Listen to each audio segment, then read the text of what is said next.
Hola, soy Frank Diana de Tata Consultancy Services. Soy un futurista. Es un placer estar con ustedes hoy y como tal he pasado gran parte de mi tiempo hablando con líderes globales sobre hacia dónde va el mundo en el contexto de lo que pensamos y respecto a cómo pueden ver a partir de esta primera diapositiva. Pueden ver que también he pensado en el pasado, porque pienso que la historia es muy instructiva. Entonces, mirando hacia atrás en la historia, ¿qué podemos aprender de periodos parecidos en el pasado? ¿Qué podemos usar para guiar nuestra dirección? En esta presentación voy a pasar algún tiempo hablando del pasado, enfocándome hacia dónde va el futuro y voy a cerrar con una mirada en la actual pandemia del COVID-19 y cómo esta situación puede alterar los caminos futuros.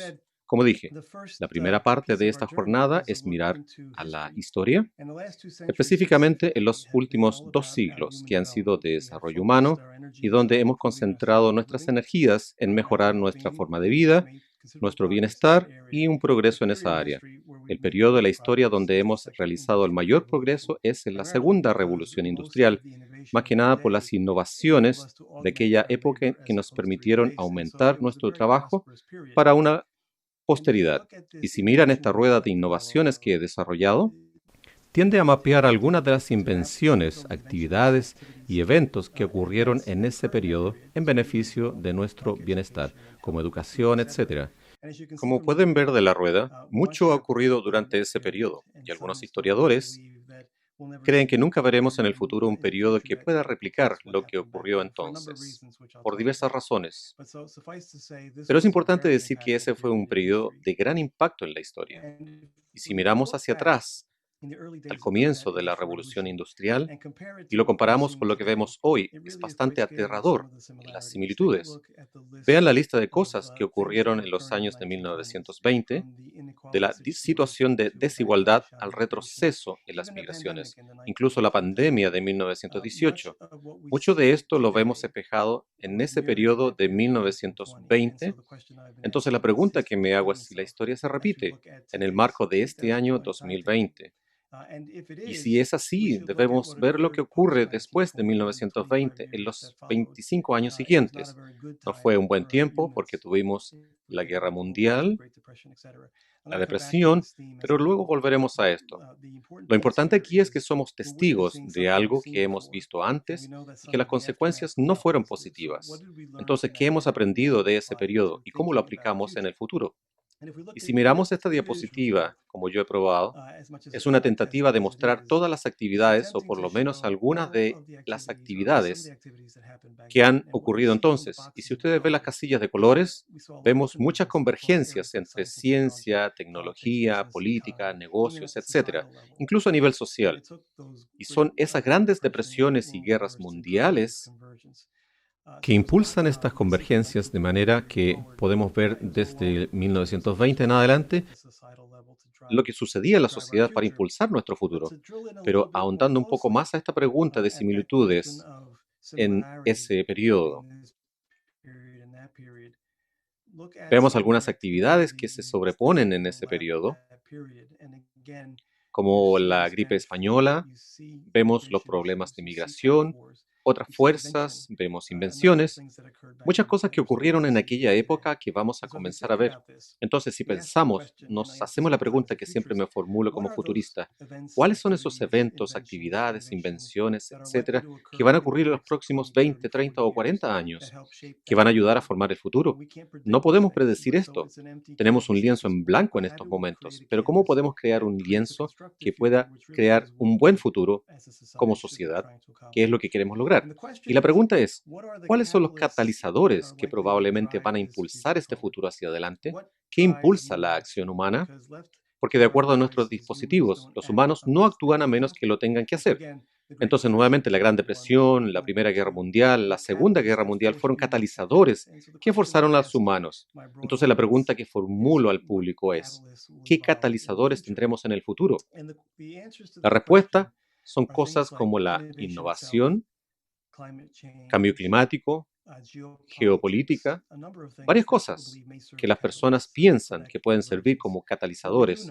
Pero sí sabemos que la ciencia y la tecnología ya están convergiendo, y a medida que lo hacen, son grandes impulsores del futuro y se acercan muy rápidamente. Lo que quiero hacer en los próximos minutos es enfocarme en una perspectiva que yo uso para abordar este futuro. Es una perspectiva que me ayuda a ver la complejidad y lo incierto de lo que es el futuro. Y es con esta fundación de ciencia y tecnología. Entonces, elegí esta curva porque quiero mostrarles un mundo en el que no podemos ver mucho hacia el futuro y entender exactamente cómo evoluciona. La base de la curva es digital. Entonces, en el 2020, la curva debería estar en nuestro mundo en este momento, aun cuando muchas organizaciones están inmaduras cuando hablamos de lo digital, pero la base es importante porque lo que se construye sobre esa base o muchos aceleradores de innovación, algunos que vemos aquí están maduros, otros que todavía no lo están, otros que deben madurar en los próximos años y más allá de esta lista hay una serie de otras innovaciones que están surgiendo nuevamente. A medida que subimos en la curva, se hace más difícil saber qué es lo que va a resultar, pero seguro decir que varias de ellas van a fructificar. Y a medida que lo hagan, muchas cosas van a ocurrir que son difíciles de predecir en términos de resultados. Y es claro ver por qué, porque están luchando para entender exactamente cómo enfrentar todas estas cosas y cómo enfrentar el ritmo que están creando. Lo que voy a hacer ahora es darles ejemplos centrados en algunas de ellas. Entonces, elegí algunos ejemplos que están muy cerca de la pandemia y la situación del COVID-19. Unos ejemplos que están muy cerca de la pandemia y es lo que tenemos ahora. Por ejemplo, la formación vertical ya era nuestro foco y en esta noción de brindar capacitación a las comunidades locales en edificios verticales impulsados por la inteligencia artificial y robótica, y no realmente por las formas a las que estamos acostumbrados. Una de las grandes aplicaciones, si pensamos en la pandemia, son los problemas de la cadena de suministros que hemos experimentado con la pandemia, que continúan existiendo de forma local, al proveer las comunidades locales con los alimentos que necesitan. Voy a mostrarles unos videos que me van a ayudar para mostrarles esto.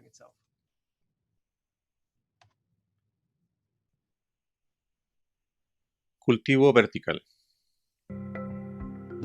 Los beneficios de los cultivos verticales son nuestra productividad extremadamente alta, con una huella de carbono muy baja. Cultivamos una planta desde la semilla hasta la cosecha en 15 días más o menos, versus los 30 o 45 días en un invernadero normal. El 70% del uso de nuestra agua dulce va a la agricultura. El 30% de nuestra tierra cultivable está degradada.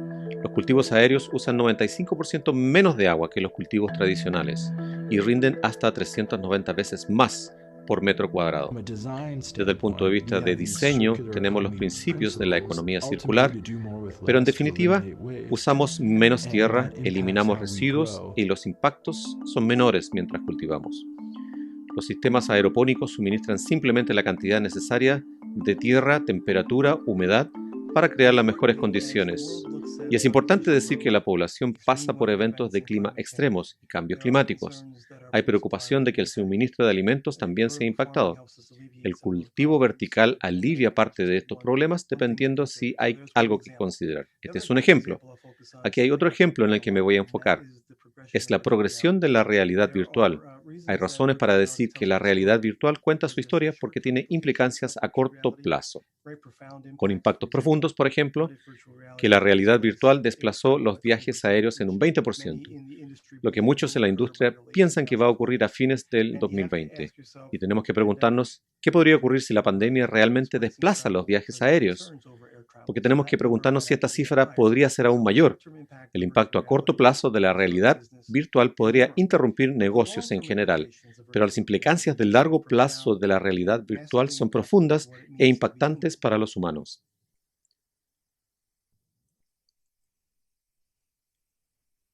Realidad virtual.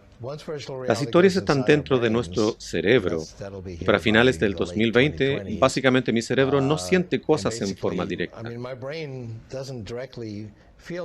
Son señales que entran. Podemos realmente atrapar esas señales, enviarlas a nuestro cerebro. Son señales que representan un ambiente virtual. Este ambiente competitivo crea el ambiente y entonces podemos ser actores virtuales en ambientes virtuales y hacer cualquier cosa que hacemos en la realidad real, estando reunidos, abrazarnos, etcétera. En un ambiente virtual podemos comer, tener experiencias sensuales, porque nuestro cerebro recibe estas señales como si vinieran del mundo real, pero es realidad virtual. Como futurista, y si lo escuchan, verán que es certero en sus predicciones. Han tenido gran éxito y ha hablado sobre el final de esta década, el punto en el tiempo donde los límites de la realidad virtual y la realidad se tornan imprecisos, como entre el mundo físico y el virtual. Entonces, como humanos, tenemos finalmente la opción de querer vivir en el mundo físico o vivir en el mundo virtual. ¿Y qué significa ser humano en ese momento? Un buen ejemplo de estos escenarios que surgen y que podrían fundamentalmente alterar lo que significa el ser humano. Y lo impactante de la curva es poder entender la segunda de estas. La segunda perspectiva es la curva del escenario futuro, brindada por la Fundación de Ciencia y Tecnología, que crea una serie de escenarios que surgen y es el subconjunto de todos los escenarios que atraen a distintos futuristas y economistas. Lo que voy a hacer ahora es nuevamente usar ejemplos para ver cómo estos escenarios se ven. Y el primero en el que me voy a enfocar es un objetivo de muchos países por ya hace un tiempo: avanzar hacia ciudades inteligentes que son mejores en cuanto a servir a los ciudadanos y reducir costos y aumentar ingresos. El punto de las ciudades inteligentes ahora es saber qué le va a hacer la pandemia a la agenda de esta ciudad. ¿La va a ralentizar porque muchas ciudades han tenido problemas de ingresos debido a la pandemia? ¿O la va a acelerar porque este déficit de los ingresos puede verse compensado por reducción en los costos, lo que nos permite lograr algunos de los objetivos? Es una pregunta abierta, difícil de predecir. Y ahí es la pregunta exactamente. ¿Estos escenarios aceleran debido a la pandemia o no? Muchos líderes han visto esto y quieren predecir hacia dónde va. E incluso, si no tenemos una conducción autónoma completa, hay muchos escenarios autónomos interesantes que van a surgir debido a la pandemia, por ejemplo, el delivery. Drones de entregas.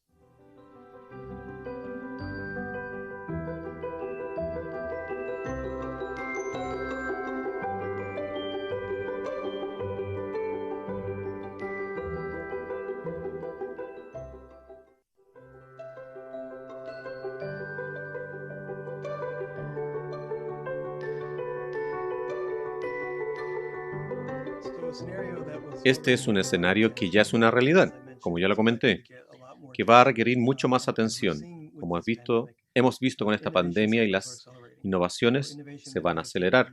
Van a tomar un año o dos. Ahora se están demorando un par de meses. Es algo fascinante en qué pensar.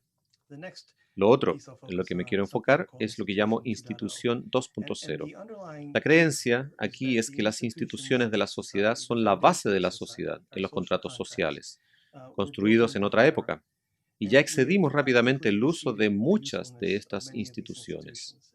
Entonces, nuevamente comenzamos a acelerar el repensar en las instituciones y en la base de la sociedad, porque lo que quedó expuesto por la pandemia, si pensamos en los trabajadores esenciales que fueron necesarios para apoyarnos durante este tiempo, cómo estos trabajadores esenciales no fueron necesariamente vistos como tales en el pasado. Eso debe cambiar nuestro pensamiento en cuanto no solo a los inmigrantes en su rol en la sociedad. Esto subraya el contrato social y yo creo en un enfoque agresivo hacia este fenómeno que ocurre como resultado. Lo último en lo que quiero centrarme es en esta perspectiva de noción de una sociedad automatizada. Ya he hablado de esto y es una de las discusiones polarizadas. ¿Hasta dónde vamos en la sociedad? ¿Cuánto nos demoraremos con la automatización y si lo llevamos? ¿Y cuáles van a ser las implicancias en el empleo, en cómo vivimos como seres humanos? Y por supuesto, en todas estas conversaciones hay escépticos sobre nuestra capacidad para automatizar todo. Yo creo que se va a probar que los escépticos están equivocados.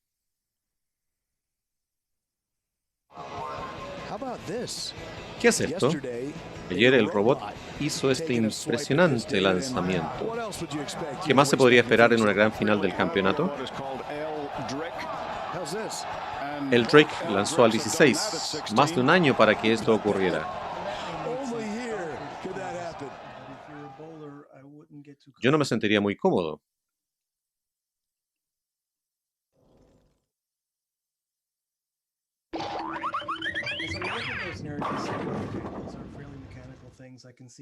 Puedo ver la parte mecánica, pero como pueden ver son los algoritmos configurados. Son principalmente para la parte izquierda, la parte lógica, pero como seres humanos tenemos una serie de características que nos hacen humanos. Empatía, creatividad, compasión, etc. Y claro, un robot jamás va a reemplazar esto. ¿O sí puede?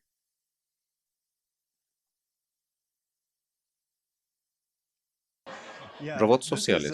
Sí, esta es Sofía. Sofía es un robot social. Ella tiene integrado un software social de inteligencia que hemos desarrollado, que puede procesar datos visuales. Ella puede ver los rostros de las personas, puede procesar datos de conversaciones, datos emocionales, y usa todo esto para formar relaciones con personas. ¿Qué puedo decir?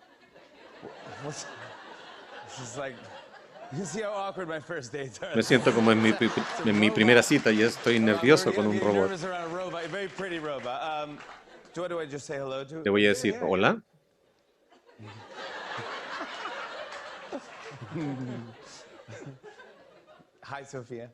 Hola, Sofía. Hello, Jimmy. Hola, Jimmy. Oh Oh, Dios mío. Do you know where you are? ¿Tú sabes dónde Of estás? course. Por supuesto. I'm in New York Estoy City, en la and ciudad I'm de on my Nueva York favorite y show, estoy en mi show The favorito, Tonight el Show. Tonight Show.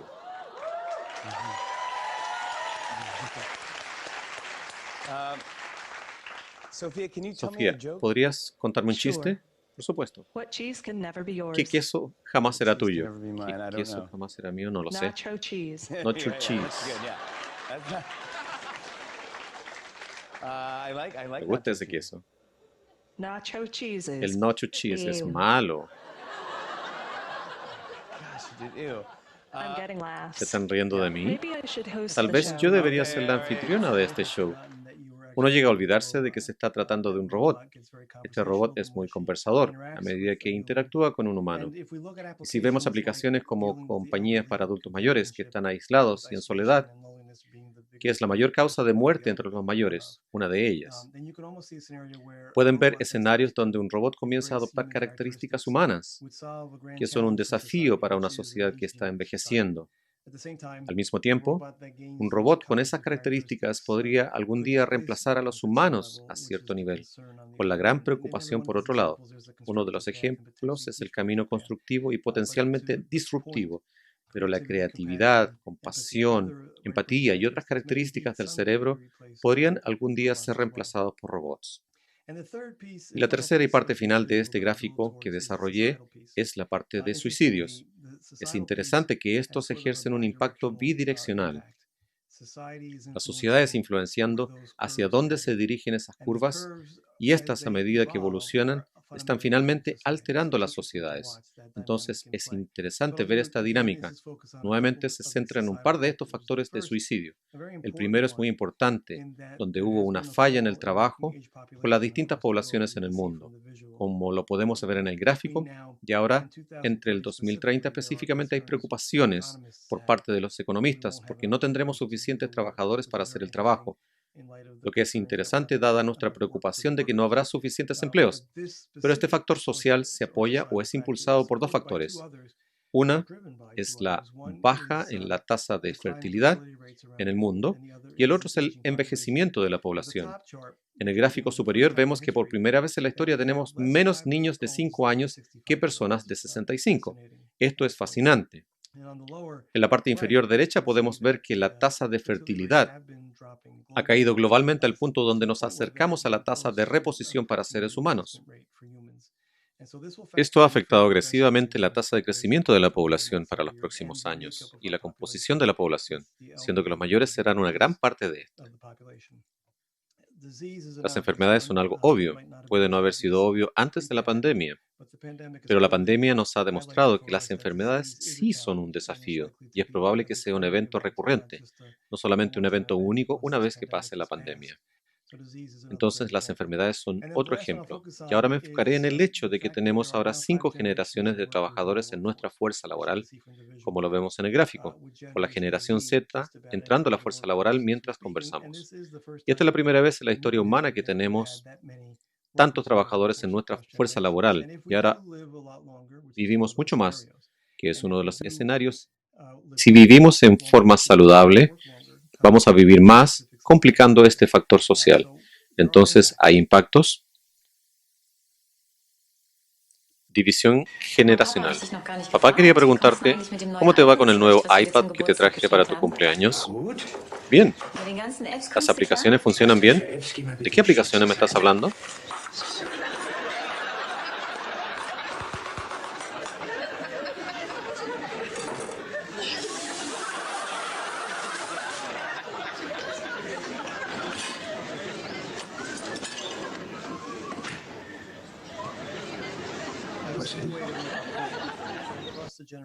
Las generaciones piensan de manera diferente. Tenemos experiencias diferentes y obviamente funcionar en ese mundo puede ser a veces un poco complejo.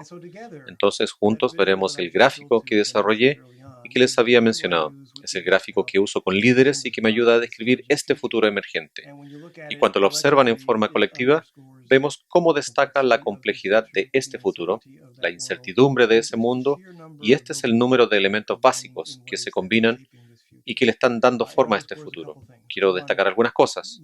Viendo este mundo, este nivel de sistema, donde vemos los elementos básicos colectivamente, no de forma individual. Es crítico y hay un intercambio crítico también. Y segundo, es realmente imposible predecir este futuro porque está llegando de formas que son difíciles de predecir. Pero todo resalta la necesidad de que todos los líderes empiecen a poner atención, porque si no lo moldeamos, el futuro nos moldeará. Por lo tanto, con este cambio hablamos de la historia, hablamos un poco más del futuro. Entonces, ahora me quiero enfocar en las potenciales consecuencias del COVID-19 en este futuro, cómo emerge. Y lo haré con 2 ejercicios rápidos. El primero es ver las consecuencias de la pandemia y el segundo son las potenciales respuestas y cómo se desarrollan como escenarios, si lo queremos ver así. Entonces, si observo los diversos dominios que el virus puede impactar, estos no son todos, pero buena parte de ellos, lo que haré es darles algunos ejemplos, pero hay consecuencias. Rastrear todas las consecuencias y el ámbito del impacto es seguro en sí mismo. Entonces, si vemos, por ejemplo, los servicios y la falta de comodidad en espacios cerrados, es una consecuencia. Si nosotros como sociedad avanzamos de una manera muy incómoda, hablando de nuestro bienestar en espacios cerrados, y por lo tanto, ¿qué significan los cines, teatros, restaurantes, los conciertos? Todas son cosas donde las personas se congregan de manera que nos proporcionan alegría, pero también ingresos para los proveedores de servicios. No sabemos qué va a pasar, pero es una potencial consecuencia. Otro ejemplo sería el cambio en el paradigma energético, algo de lo que se ha hablado antes, pero muchos vieron una aceleración agresiva hacia las energías renovables antes de la pandemia. Y una vez más, un ejemplo de los obstáculos que se aceleran dado que la pandemia aceleró el consumo de energías renovables debido a las consecuencias que hemos visto con el petróleo y el gas. El petróleo se va a frenar porque los ingresos en varios municipios están disminuyendo y se necesitan otros enfoques para apoyar la desaceleración que se puede observar. Así que no hay respuestas, pero sí posibles consecuencias. ¿Y qué pasa con los trabajos y las ventas? Si volvemos a la gran recesión del 2008-2009, sabíamos que muchos trabajos que se perdieron ya no volverían. Los empleadores buscaron otras formas de hacer su trabajo. Y hace casi ya 12 años, la automatización se ha acelerado en cuanto a lo que somos capaces de hacer. La automatización empezó a reemplazar cada vez más la carga de trabajo. Es una pregunta interesante porque la resiliencia es una parte muy importante de nuestra respuesta a esta pandemia y la automatización va a agregar mucho a nuestras habilidades para ser resiliente, con la desventaja de que tiene consecuencias para trabajar. De lo último que hablo, cuando me refiero a las consecuencias, es el estado de vigilancia y quizás una aceleración hasta este estado. Mientras pensamos en la necesidad, mientras tenemos que pensar en la necesidad de entender quién tuvo el virus en la cuarentena, etc., existe este miedo al estado de vigilancia, como muchas personas le temían a China. Además, discusiones y preocupaciones sobre una vacuna. Y quizás una vacuna con un chip incorporado, entonces cuando se lo coloquen también tendrán un chip rastreándolo. Son teorías de conspiración, pero les dicen por qué y cómo la vigilancia se convierte en un problema. Esas son las consecuencias en esta discusión. Como le dije, las respuestas en crisis a los mismos ámbitos hablan de los escenarios que pueden surgir como resultado de la pandemia.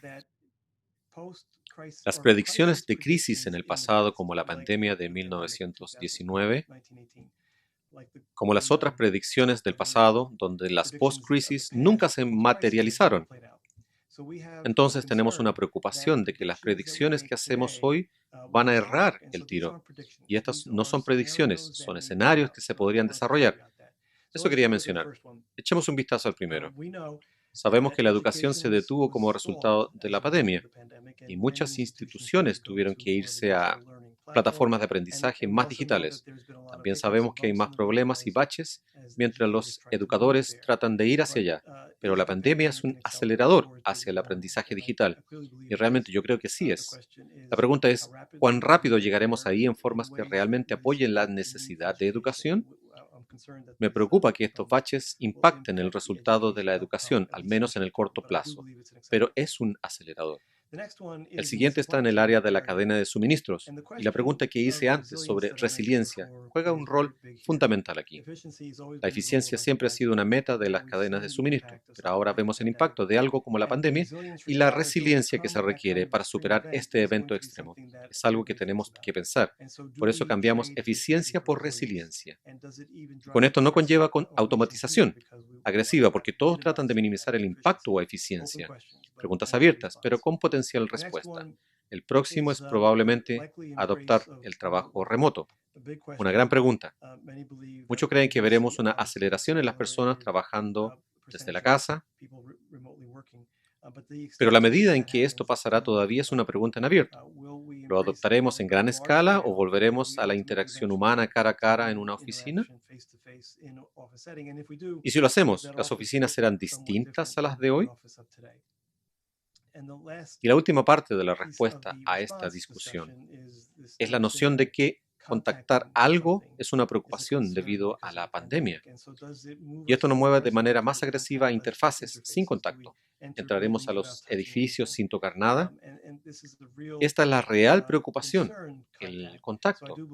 Yo sí creo que empezarán las interfaces sin contacto. Habrá un gran cambio en la forma como los humanos interactúan con los demás. Algo que ya vemos venir. Creo que pasará mucho más. Quisiera concluir hablando específicamente del trabajo y qué es probable que ocurra si pensamos en el trabajo en el mundo después de la pandemia. Primero me enfocaré en el ámbito del impacto. Cuando pensamos en el trabajo, podríamos estar pensando en ese trabajo específico y en el aislamiento. Lo que pasa con el trabajo es que también impacta a otras cosas. Esta diapositiva nos muestra algunas de ellas. ¿Qué le hace al trabajo a los viajes, al trabajo en sí, a las ciudades, a la sustentabilidad como resultado de la pandemia? Daré un par de ejemplos. La urbanización ha sido un tema durante los últimos años, con la creencia de que más del 70% de la población viviría en centros urbanos en los próximos 20 a 30 años. Y esto acarrea algunos problemas y resultados positivos también, por supuesto. Pero ¿qué pasa? Nosotros si hacemos trabajo de forma remota y no necesitamos estar en un centro urbano, ¿qué pasaría si tuviéramos que preocuparnos por la densidad en los centros urbanos y más personas quisieran irse a los suburbios? La urbanización pasaría por retrocesos. Un gran ejemplo del impacto masivo y que el cambio en el trabajo tendría solo en nuestras ciudades y su reestructuración pero tiene un positivo impacto a los trabajadores y a los que ya no les importa la geografía. Los trabajadores pueden conseguir un trabajo en cualquier parte y los empleadores tienen acceso a más talentos que antes. ¿Qué pasará con las propiedades si el trabajo remoto se convierte en la pieza más grande de la huella de carbono? ¿Necesitamos los mismos edificios que tenemos hoy? ¿Y cuáles son las consecuencias en las propiedades comerciales si ese impacto disminuye? Los mismos fenómenos o preguntas están ocurriendo en el ámbito del retail. La inmigración es una discusión interesante. Lo ha sido debido a la respuesta a la inmigración. Pero si sigue esa reacción, veremos que los inmigrantes han tenido un papel central como trabajadores mientras avanza la pandemia. Y la reacción y las reacciones continuas contra la inmigración podrían estimular un avance más rápido de la automatización. Así que es interesante ver cómo estas tendencias se conectan de formas que realmente cambiaron la sociedad. Con esto podemos ver que el trabajo en sí cambiará. Y esto ya estaba ocurriendo antes de la pandemia, pero ahora está ocurriendo más rápido. Ahora quiero enfocarme en el camino del cambio en el área del trabajo, comenzando por observar 4 pilares: conectado, automatizado, experimental y resiliente y adaptable. Empezando por conectado. Nuestra conectividad tiene cambios fundamentales en la forma como ya trabajamos, y hablaré más de eso en un minuto. Y mientras nos movemos por esta rueda, probablemente automaticemos más y más nuestro trabajo. Y si lo hacemos, las experiencias las crearemos con nuestros empleados y será un cambio. Ya voy a hablar de eso, pero el juego final aquí es que todas las organizaciones necesitan ser lo más resilientes y adaptables posible. Yo creo en esto antes de la pandemia porque la tasa de cambio estaba ocurriendo de forma tan intensa que los cambios que la sociedad probablemente encontraría ocurrirían de manera más agresiva, periódica y frecuentemente.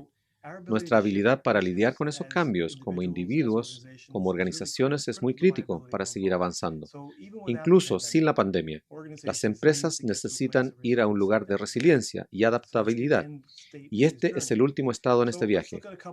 Hablemos un poco de las consecuencias finales de la pandemia, del fenómeno de trabajar en cualquier lugar. Los edificios no importan, deberías poder hacer el trabajo en cualquier lugar, no solo en casa, sin importar dónde estemos. Así que ese fenómeno del trabajo nos lleva a algunas cosas: acelerar la 5G, porque estamos viendo una irrupción en nuestra experiencia en la red de algunos que no pudieron participar en el trabajo o en educación por no tener internet.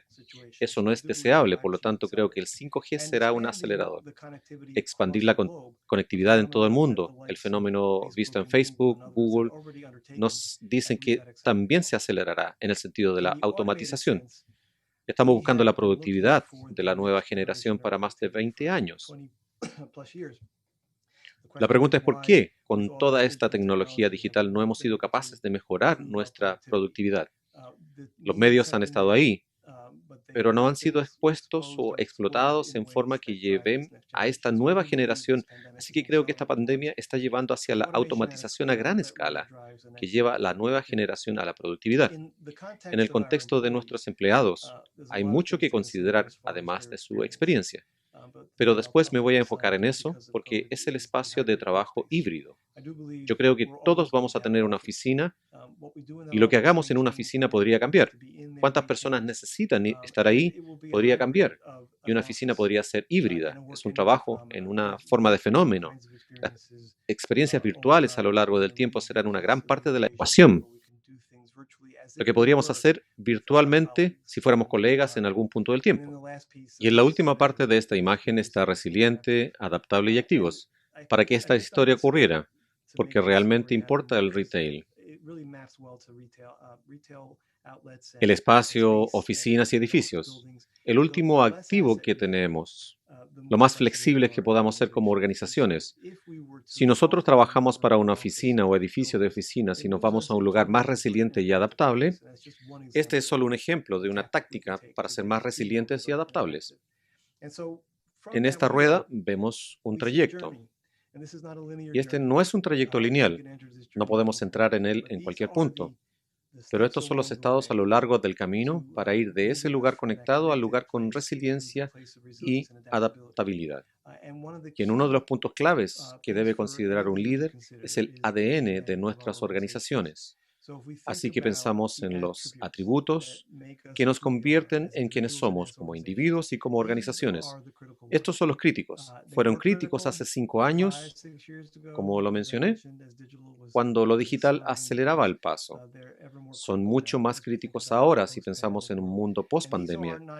Esto no es fácil que las empresas tradicionales lo adopten, pero es uno de los resultados críticos del viaje hacia donde están los atributos o que representan para nosotros. La última parte de esta historia es esa discusión del trabajo futuro en el contexto de una discusión mucho mayor. Y la discusión es sobre dónde está el trabajo y hacia dónde van los negocios. Así que pensamos en la sociedad, pensamos en el futuro y a dónde nos pueden llevar esto. ¿Cuál es el impacto para los negocios? Este viaje de 4 pilares empieza con un núcleo adaptativo, que significa que el núcleo de nuestra organización debe ser flexible, resiliente y adaptable para la mayoría de las organizaciones. Pero ¿cómo llegamos a un lugar donde el núcleo que representa qué y cómo hacemos las cosas se pueda mover rápido mientras se realiza el cambio? El segundo paso es esta noción de vínculo de capacidad. Más y más negocios son realizados en el borde de nuestros negocios y nuestras capacidades deben estar totalmente conectadas a ese borde. Entonces, ¿cómo vinculamos nuestro núcleo adaptativo a la mayoría de los negocios conducidos en el borde para que haya un vínculo de continuidad para apoyar el negocio como es necesario? Y en la última parte del viaje hay un fenómeno que está ocurriendo rápidamente y que es muy profundo en su impacto. Los constructos de la industria que hemos amado y conocido durante los últimos siglos van finalmente a dar paso a un constructo horizontal, entonces de vertical a horizontal, donde la creación de valor se va a dar sin importar la industria y sin importar la organización.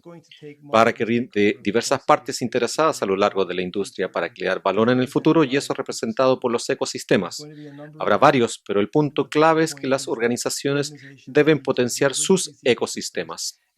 Y para colaborar fundamentalmente en formas que eran difíciles en el pasado pero críticas en el futuro, esto no es un viaje lineal, sino que un paso a lo largo del viaje hacia lugares disponibles, donde las organizaciones puedan aterrizar, donde puedan operar, en un mundo que cambia rápidamente, en donde la única seguridad que tenemos es que estos cambios ocurrirán de forma muy rápida. Quiero agradecerles por su tiempo y atención.